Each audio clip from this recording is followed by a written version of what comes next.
Hey ManCave, this is Bob from the Bob's N Scale ManCave. I'm here building a template for my trestle bents, and what I did was I went out and bought some styrene.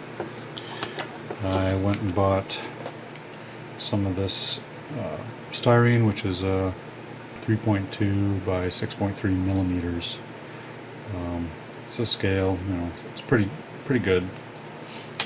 It'll work out well. And I also went and bought a 1 millimeter thick package of styrene, sheet styrene. That's what I'm using as my base right here. As you can see, I've got a lot of the markings on here. What I did was I marked the top, where the top of the top plate will go, and then also where the base is going to go on the bottom end, so the wood sits in between these pieces. And then I started cutting little notch pieces out of that strip styrene and started gluing them in place around my lines. And my lines are scaled to about 0.9 inches, so roughly a little bit less than an inch. This keeps me right around 12 feet scale. And so I blocked in some sides and some key places on each one of the pole areas, and then I took some of the styrene and cut them and stood them up on end so they're taller. That way, when I take and put in my cross bracing, I can glue them right down to the top of the trestle and it'll fit right in there, and it won't have a problem lining up, because, well, the lower ones are just for the bottom piece and the upper ones for the cross brace. These also work the same way for the base, because the base is going to be the same size as these cross pieces, and I can start making a shorter one by moving that base up to the next line, make longer or taller trestle bents with it. So that's where I'm at right now.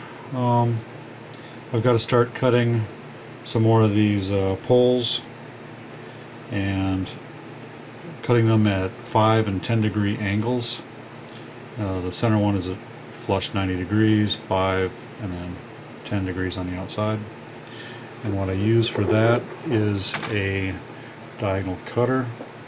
It's a kind of a craft shear, and you can get this at Home Depot, or some other tool manufacturer may have something like this. Works pretty good. It has some angle markings in there that you typically have, 45 up to like 120 degrees, and so that's what I use.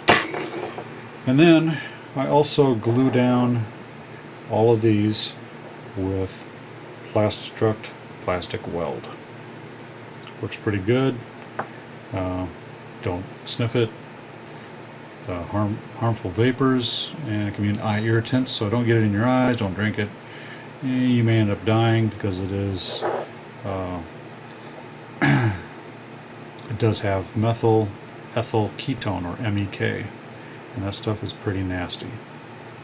And as you can see, keep away from small children. It is flammable, so make sure you use it and then quickly cover it, because it does stink pretty good. It's like smelling regular model glue. It smells about the same way. So, well, there you have it, ManCavians. This has been my progress on my trestle, and we'll talk to you later.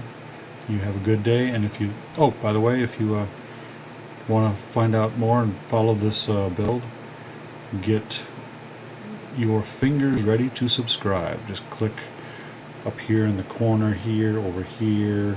I may even put it down there, somewhere around here, but you can click and subscribe to this channel. Talk to you later, ManCavians. Bye.